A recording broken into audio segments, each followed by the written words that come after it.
लोगों का अपने YouTube चैनल अंकित इंडिया पर स्वागत करते हैं। साथियों, बताने वाले हैं नए बेनिफिशियरी जो बनने वाले थे तो उनका स्टेटस कैसे देख सकते हैं, क्योंकि वृद्धा पेंशन जारी कर दी गई सरकार की ओर से। जो नए बेनिफिशियरी बनने वाले थे यानी उनका सारा डिटेल सही हो गया था, तो वह क्या बेनिफिशियरी बन गए हैं, तो उनका पेमेंट आ गया है कि नहीं आया है, कैसे जान पाएंगे कि नए बेनिफिशियरी कौन बना है। तो बिना OTP के आप देख सकते हैं। साथियों, पूरा प्रोसेस आपको इस वीडियो में दिखाने वाले हैं कि नए बेनिफिशियरी यानी आपने जो भी आवेदन नया किया था तो वह बेनिफिशियरी आप यानी लाभार्थी जो थे, जो वृद्धा पेंशन पाने के हकदार थे, तो उनको वृद्धा पेंशन मिली है कि नहीं मिली है और क्यों नहीं मिली है, यह भी इस वीडियो में बताने वाले हैं। और क्या प्रोसेस करना पड़ेगा, कैसे आप पेंशन पा सकते हैं। तो साथियों, क्या है कि चैनल पर जो लोग पहली बार आए हैं चैनल को सब्सक्राइब कर लें, जिससे हमारे यूट्यूब चैनल पर ऐसे ही आपको इन्फॉर्मेटिव वीडियो मिलती रहेंगी जो आपके काम में लाभदायक रहेंगी। तो साथियों, आपको उसले चलते हैं जहां से आप देख पाएंगे कि जो लोग वृद्धा पेंशन में अप्लाई किए थे तो वह बेनिफिशियरी बने हैं कि नहीं बने हैं, किस कारण से उनका फॉर्म रिजेक्ट हुआ है और किन लोगों का फॉर्म एक्सेप्ट हुआ है। तो सारी अपडेट आपको इस वीडियो में देने वाले हैं। साथियों, क्या है कि कोई ब्राउजर ओपन कर लेना है, डाल देना है PFMS DBT, और जैसे PFMS DBT डालेंगे तो कुछ इस तरह का इंटरफेस दिखाया जाएगा। इसमें सबसे पहला ऑप्शन जो दिखाया जा रहा है साथियों,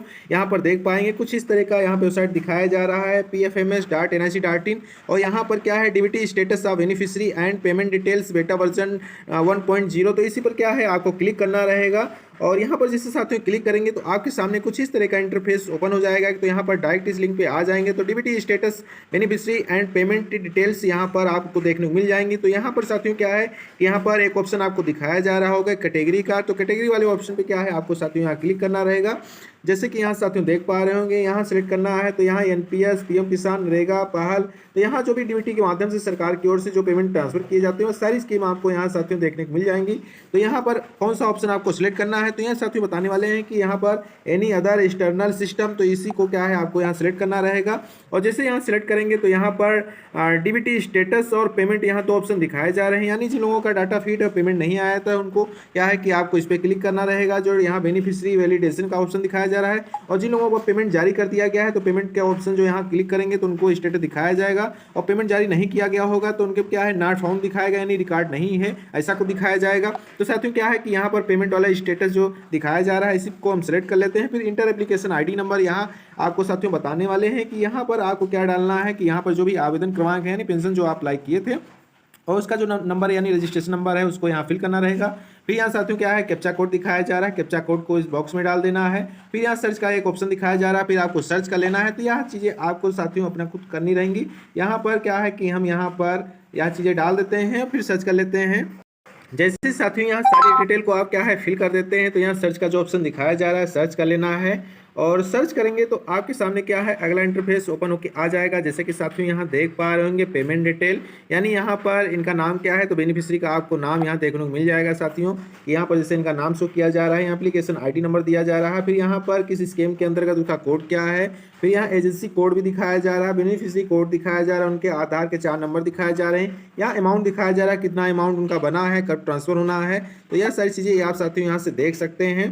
तो यहाँ पर साथियों देख सकते हैं वैलिडेशन स्टेटस क्या है, जुलाई में इनका रिजेक्ट दिखाया जा रहा था, जो कि यहाँ साथियों पूरा आप साफ देख सकते हैं। और फंड यानी फंड स्टेटस क्या है, NA दिखाया जा रहा है, ट्रेजरी स्टेटस NA, यानी सारी चीज़ें NA हो गई। यहाँ पर इनका जो फॉर्म जो भी पेमेंट था वह रिजेक्ट कर दिया गया था। फिर यहाँ आधार is any other not cited in inactive, यानी यहाँ आधार इनका बताया जा रहा है साथियों कि पेमेंट इनका क्यों ट्रांसफर नहीं हुआ।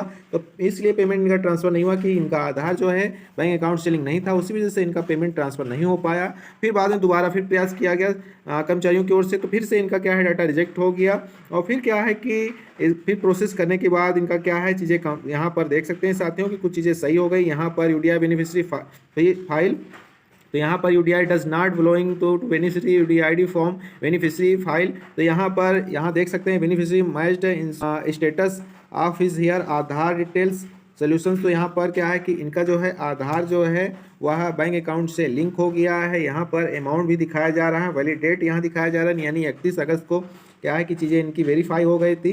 तो यहाँ पर साथियों देख सकते हैं यहाँ अप्रूव्ड हो गया, फंड जो है अप्रूव्ड हो गया है। किस तारीख में हुआ, 10 सितंबर को यहाँ इनका फंड अप्रूव्ड हो गया था।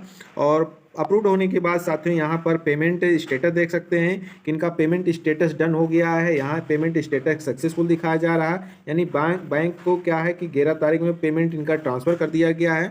तो इस तरह से साथियों देख सकते हैं कि यहाँ रिक्वेस्ट डेट जो दिखाई जा रही है 31 अगस्त को दिखाई जा रही है, यानी एक पेमेंट इनका जो है डन हो गया है। और क्रेडिट किस तारीख में हुआ है, 11 तारीख में क्रेडिट हो गया है इनके बैंक अकाउंट में। तो यहाँ उसकी डिटेल पूरी शो की जा रही है साथियों। तो अभी क्या है कि इनको एक पेमेंट यहाँ मिल गया है साथियों। अभी इनका दूसरा पेमेंट भी आप देख सकते हैं कि दूसरा पेमेंट इनका कब दिया गया है। तो दूसरा पेमेंट भी देख सकते हैं साथियों कि यहाँ पर 9 जुलाई को वैलिडेट हो गया था, फिर 18 जुलाई। तो इनका पेमेंट क्या है 18 जुलाई में भी एक डन हो गया है, यानी 2 पेमेंट इनको क्या है कि ट्रांसफ़र किए जा चुके हैं अभी तक। तो यहाँ पर 2 पेमेंट इनको मिल गए हैं, जैसे यहाँ पर अप्रूव्ड बाय एजेंसी यहाँ देख सकते हैं साथियों कि यहाँ 18/7 में इनको क्या है एक पेमेंट मिला था और एक पेमेंट जो है यहाँ सितंबर के मंथ में मिला हुआ। तो इस तरह से साथियों आप भी जो भी आवेदन किए हैं तो उनका स्टेटस इस तरह से चेक कर सकते हैं कि जो हम आवेदन किए थे उनका पेमेंट क्या है, सक्सेस हुआ है कि नहीं हुआ है, और रिजेक्ट हुआ है तो किस कारण से हुआ है। जैसे कि ऊपर देख पा रहे थे साथियों कि इनका पहले डाटा जो है रिजेक्ट किया जा रहा था, फिर जो आधार बैंक अकाउंट से लिंक हो गया, यानी इंडिया पोस्ट पेमेंट में इनका अकाउंट ओपन करवाया गया था और वो अकाउंट क्या है पीवीएमएस से लिंक हो गया, और लिंक होने के बाद एनपीसीआई से लिंक होने के बाद इनका पेमेंट क्या है अप्रूव कर दिया गया है, डाटा सब मैच कर गया और पेमेंट इनका डन हो गया है। तो इस तरह से इनको 6,000 रुपये प्राप्त हो गए हैं। तो इस तरह से साथियों आप भी जो आवेदन किए हैं उनका स्टेटस इसी तरह से बिना ओटीपी डाल के चेक कर सकते हैं। तो आई होप यह वीडियो आप लोगों को अच्छा लगा होगा। जो लोग चैनल पर पहली बार आए हों चैनल को सब्सक्राइब कर लें, बेल आइकन को प्रेस कर दें, जिससे हमारे यूट्यूब चैनल पर आने वाले हर वीडियो का नोटिफिकेशन आप लोगों को आसानी से मिल सके। मिलते हैं साथियों आप लोगों से नए वीडियो में, तब तक के लिए जय हिंद।